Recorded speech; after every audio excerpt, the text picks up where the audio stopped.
Part 4, this is for questions 31 to 40. Question 31. 1,1-dichloropropane reacts with aqueous sodium hydroxide in a series of steps to give propanol. Now, of course, this one here is a halogenoalkane. Okay, so when we add, let's say, sodium hydroxide, we are going to see what we call a nucleophilic substitution reaction. So there is a chlorine here, maybe another one here. So you can put the sodium hydroxide, and this sodium hydroxide, the conditions that we put there matter. If it is aqueous, then we get the alcohol. So you will get the CH3, CH2, C, then an OH here. Then we can have our H here. And then this one, we can have Cl again. Again, more sodium hydroxide, then this one will be replaced, and then we have the OH. Then from here, we can have oxidation. Okay. When this one is oxidized, then it can go to this propanol, or even later to a carboxylic acid. So which term describes the first step of the reaction?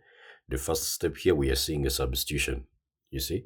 So it's a substitution reaction here. So our answer is D.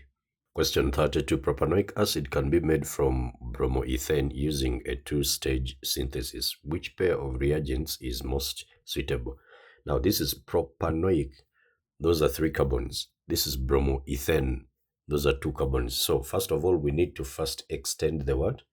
The carbon chain. So if I have CH3, CH2, then Br, then to first extend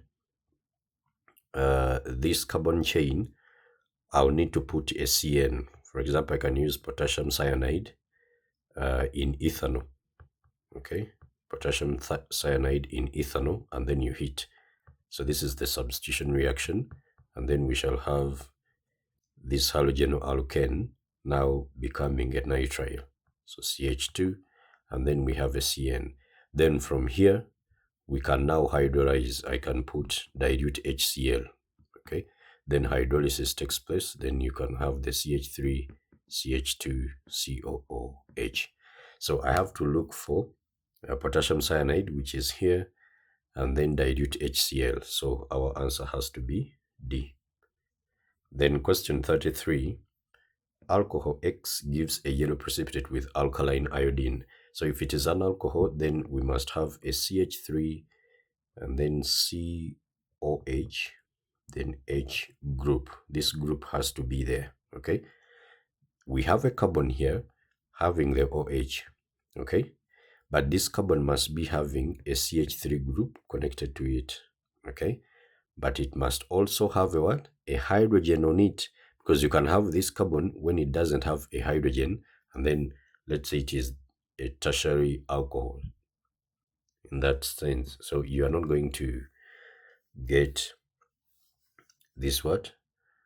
Positive test. But now when you come to this one here, the CH3 is here. We need the CH3 on the carbon that is holding the OH. You see that? Then it is not here, it is not here. Then when we come to C, there is this CH3 here, there is this carbon here, there is the OH, but we are not having a hydrogen on it. This group is not there. So that means this one here cannot also give us. You see that? Then when we come to this one, there is a carbon here. This is a CH3. You see that? And then there is a hydrogen here, because how many bonds is carbon supposed to have? 4 of them. So this is 1, 2, 3, and then there is a hidden hydrogen. Remember, for the skeletal formulae, the hydrogen that the hydrogen atoms that are directly connected to the carbons are hidden. So this one will give us. So our answer has to be a D also here. Question 34. When ethanol reacts with sodium metal, ethoxide ions are produced. When water reacts with sodium metal, OH ions are produced. So which reactions are actually here? We have CH3, CH2, OH, and this one can react with the sodium metal. Then we get sodium ethoxide.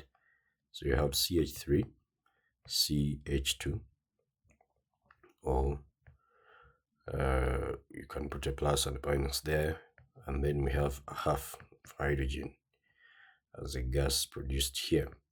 Then after that, this one, of course, it can dissociate in solution, and then we can have the CH3, CH2, O minus. You see that? So that is the ion they are talking about, the ethoxide ion. And then when water reacts with sodium metal, so we have water reacts with sodium metal, we are getting sodium hydroxide, not so? And hydrogen gas. And this one I will put a half. Okay, now which statement about these reactions and ethoxide ion is correct?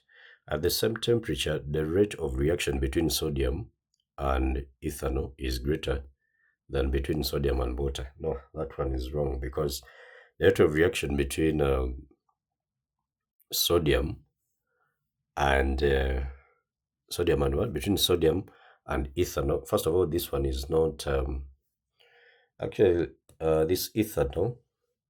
There is something we compare with when it comes to the A-level chemistry, where these alkoxides do not react with sodium hydroxide, but they can react with the metal. But then when it comes to phenol, that one is acidic. That one can react with the sodium hydroxide. Okay, but then here, when group 1 metals react with water, actually reaction increases down the group. So this one is a fast reaction, but it's not so fast. Okay, so the rate of reaction is relatively going to be the same. Okay, so we are not going to have A here as one of the options. And then ethoxide is a stronger base than the OH due to the electron donating effect of the ethyl group. Now let's look at the chemistry of this one. This ethyl group here. This ethyl group has gotten, this ethoxide here has gotten the ethyl group, which is electron donating. That's what they're saying. And indeed, it is true. So it tends to push the bonding electrons towards the oxygen. And remember also, oxygen is even electronegative. So by pushing the bonding electrons towards this oxygen, it makes the lone pair on the oxygen so much available. So if the lone pair of electrons here is available, then it can be donated to a proton. In other words, it can easily accept a proton, then to go back to the what? To the ethanol. You see that? So, and you know that bases are proton acceptors. So when they say this one is a stronger base than the OH due to the electron donating effect of the ethyl group, that one is correct. Okay, but not like the OH, because when we come to the OH now, it is the hydrogen there, it has no effect to that.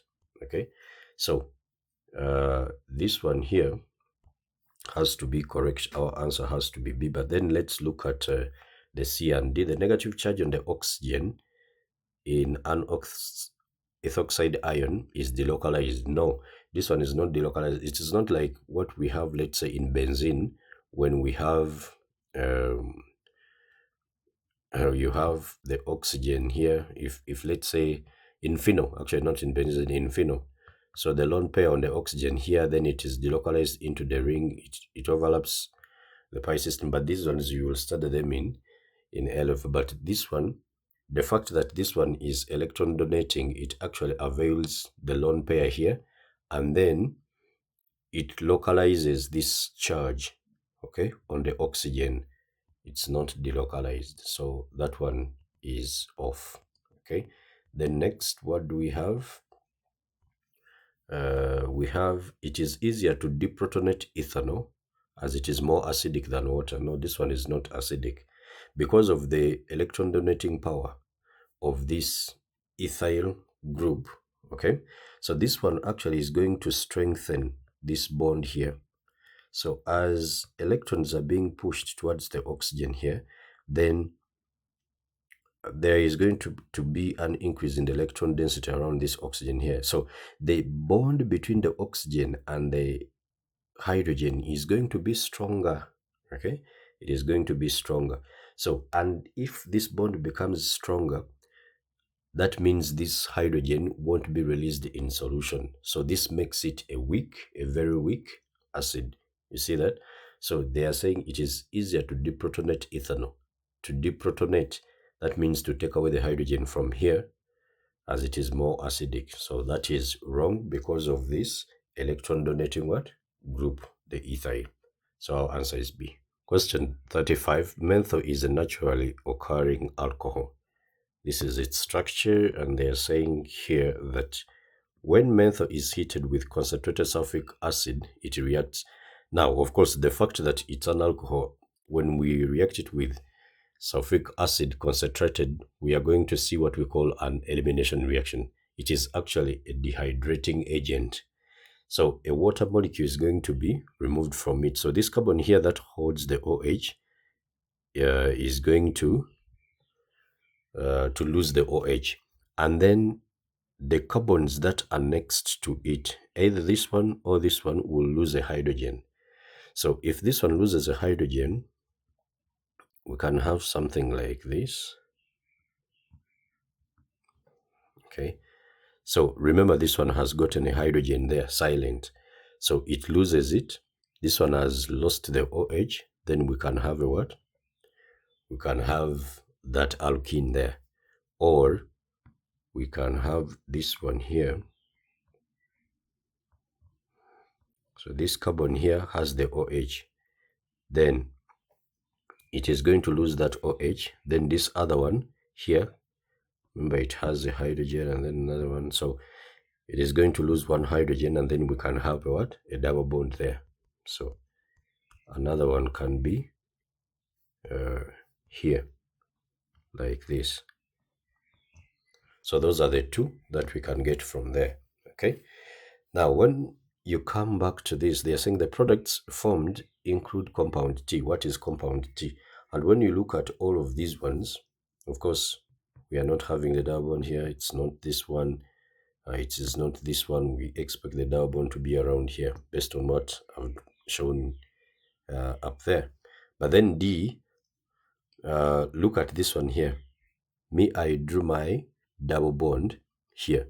But this molecule somehow, somewhere looks symmetrical. When you come to what is given here, okay? This OH is on this carbon here. But when this OH is on this carbon here, it is the same way as it being here. You get it? It is the same. So when we are naming this molecule here, maybe on this ring here, if this is 1, then this will be 2, then this will be 3. You see that? Again, if I'm naming from this side, it can be 1, then 2, then again 3. Or if we are taking into account that OH being the functional group of the compound, then this will be the 1, then the 2. You see that? Then the 3. Now, even if it is this other side, that will be the 1, then the 2, and then the 3. So by having this one here, it is the same as this one here. Those positions are the same when OH is here or when it is here. It is the same. So that means our answer has to be what? D here. Question 36. Which compound will produce a yellow-orange precipitate when added to 2,4-dinitrophenylhydrazine? Of course, this one must have a carbonyl group. There has to be a carbonyl group. That carbonyl group is carbon, then double bond to the O. Then we have something like that. So long as this one is not O connected here, because now I can have H here, then it becomes a carboxylic acid. Then I can have maybe an R here, maybe another one here. Then this one becomes an ester. Okay, so we have something like that. Of course, now it is not this one. This is an alkene. This is an ester. This is a carboxylic acid. Then this one is a ketone. So it has to be this one here. Question 37. Ethanol undergoes an addition reaction with hydrogen cyanide in presence of cyanide ions. which row identifies the type of reaction and the name of the product formed. So ethanol here is CH3, then let me just do the mechanism. Oxygen being electronegative compared to carbon, it is going to have a partial negative charge, and then carbon will have a partial positive what? Charge, okay? And of course, we shall have a hydrogen here. Now, the cyanide ions here, this is a nucleophile, so it will add here. I mean, it will donate the electrons to this carbon that seems to have lost electrons, you see, because it has a partial positive charge. Now, this one will automatically distort the pi system, so this one will first break off. And then you will get the CH3 here, C, then with the O minus, and then we can have the CN connected here, and then maybe the hydrogen here, and then this lone pair on the oxygen here can be donated to the hydrogen in the cyanide, okay? If you want, you can just put hydrogen ion, just like that. But that hydrogen ion, you should know that it is coming from hydrogen what? Cyanide. And then from here, we can have the CH3, C, then the OH here, then the CN, then there is a hydrogen also on this carbon here. Now, we get what we call hydroxynitrile, okay? Those are the types of, or the category of compounds we get when a cyanide reacts with the what? With those carbonyl compounds, okay? So this is 2-hydroxypropanitrile, okay? So propanitrile, I can see it here and here. And the type of reaction, of course, we can see a nucleophile coming in, okay?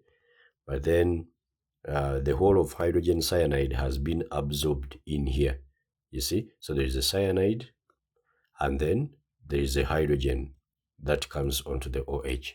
So it's an addition reaction. You see that?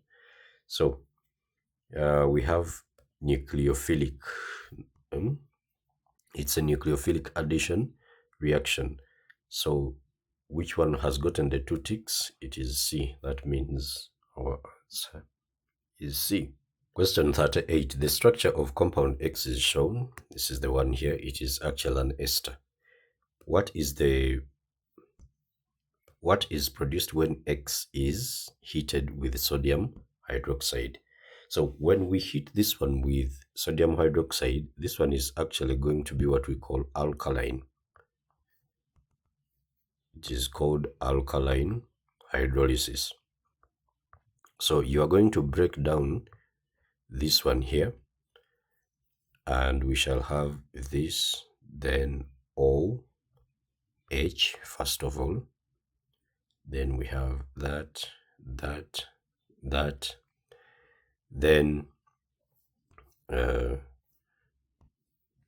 okay, so I'm going to bring this one here. So we have something like that. Now we have this O, then here you are going to have the OH. So that is the first thing that happens. Then because of the presence of sodium hydroxide is now going to react with the carboxylic part. It doesn't react with the alcohol part, but the carboxylic part. However, if you react with the sodium as a metal, it will react with the carboxylic part and also the alcohol end. You see that? So this hydrogen, we shall take it out, and then we get a salt. So you put the Na here, like that. So what do we see there? Of course, it is going to be this C here. If you can see, there is the CH3 here, which is here, then connected to this carbon that is here. Now that carbon has gotten this OH, so there is the OH here. Then the next one is the CH2. There is a CH2 here. The next one is the CH2. There's a CH2 here. And then this COONA, which is here. So meaning that our answer has to be the one, the C here. Question 39. The infrared spectrum of compound L is shown. And we can see this peak here. Then there is also another one here.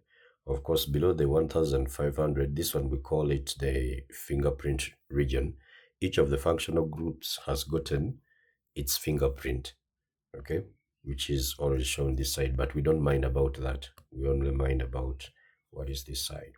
Okay, now these are the functional groups, and then the absorption ranges are here. Now they're saying what is the structure of L. So the structure of L, let's look at this peak here. It's a wide one beyond the 3000. So from the 3000 to the whole of this. So what I will do, I will just go to these absorption ranges, and then I look at beyond 3000. We can see this one here. That is 3200 to 3600, which is hydroxy. So that is an OH. Okay, an OH, that is an alcohol. Now here there is an OH, then there is an ester, and then an OH. Now this one only has OHs. This one has an OH, and then a carbonyl. But do we have a carbonyl? If we check here for the carbonyl, okay, it's around here.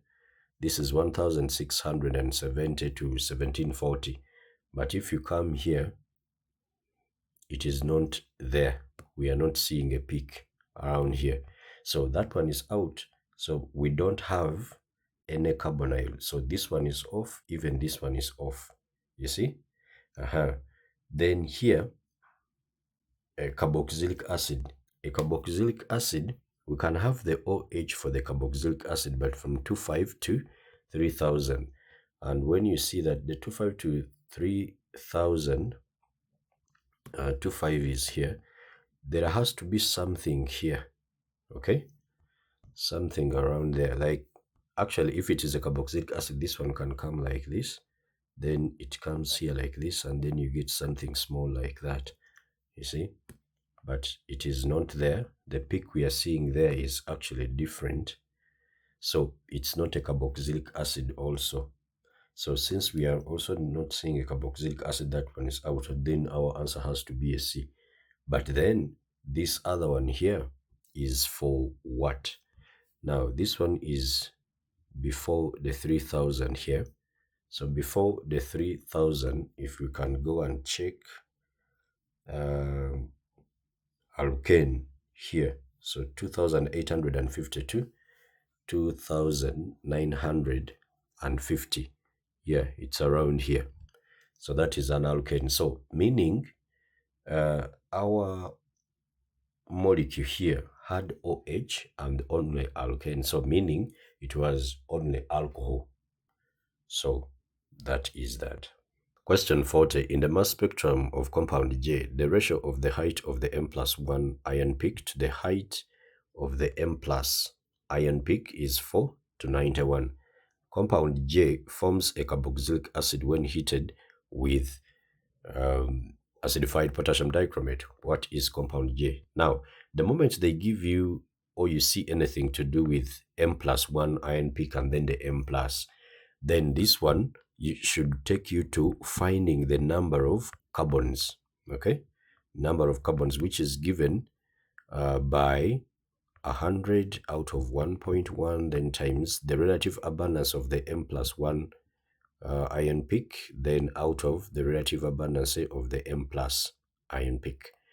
Okay, so this is 100 out of 1.1, then times, and then they say the ratio of this to this, that is M+1 ion, then to this one, it is 4 to 91. So I just put here 4, then 91, okay, 4 to 91. So what do we get here? 100 out of 1.1 times 4 out of 91. Then we get 3.996, which is approximately what? 4. Now, 4 carbon atoms, that means when we look at our answers here, it can be but, okay? Butanol or butanone. It cannot be propanol or propanitrile, okay, because these ones have gotten 3 carbon atoms. And then after that, which of these two can be oxidized by acidified potassium dichromate? It has to be butanol. Butanol cannot be oxidized any further. So our answer then has to be what? A. So this has been it for this paper. Thank you so much for watching. May God bless you and see you in the next videos.